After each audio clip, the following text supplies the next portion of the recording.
শুভ দুপুর বন্ধুরা। শুভ দুপুরে অনেক শুভেচ্ছা ভালোবাসা সবাইকে। সবাইকে একসাথে পেয়ে খুব ভালো লাগে, সবার সাথে কথা বলে, গল্প করে, লাইভ করে, সবাই ভিডিও দেখো, ভিডিওতে কমেন্ট করো, সত্যিই ভীষণ ভালো লাগে। সবাই এভাবেই পাশে থেকো, আমিও নিশ্চয়ই থাকবো। তো আজকে তো চতুর্থী, পুজো, মানে কি বলবো, মা দুর্গা এসে গেছেন মণ্ডপে।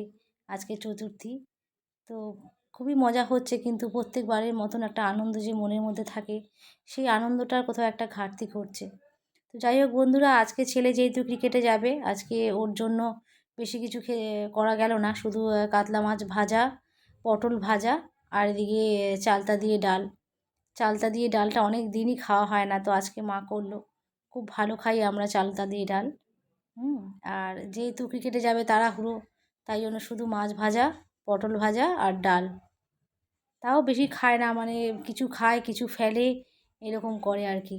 বলেও খাওয়ানো যায় না। বাইরের খাবার খুব ভালো খায়, ভাতের থেকেও বেশি বাইরের খাবারগুলো খেতে খুব বেশি পছন্দ করে। হ্যাঁ, লঙ্কা ঝাল ঠাল খেতে পারে না, লঙ্কার বাইরের খাবার হলে ঝালও খেয়ে নেয়, কিন্তু বাড়িতে একটু কাঁচা লঙ্কা বা একটু লঙ্কা দিয়ে রান্না করলেই মা ঝাল হয়েছে খেতে পারবো না। তো ঠিক আছে বন্ধুরা, ভালো থেকো সবাই। আজকে চতুর্থী, সবাই মজা করো, পুজো ভালো করে কাটাও। আমরাও মজা করি, যেহেতু বাড়িতে ছোটো বাচ্চারা আছে, ওদেরকে নিয়ে আমাদের তো মজা করতেই হবে, নাহলে ওদের ভালো লাগবে না। ঠিক আছে, তো thank you for watching, have a good day, ভালো করে সময় কাটাও।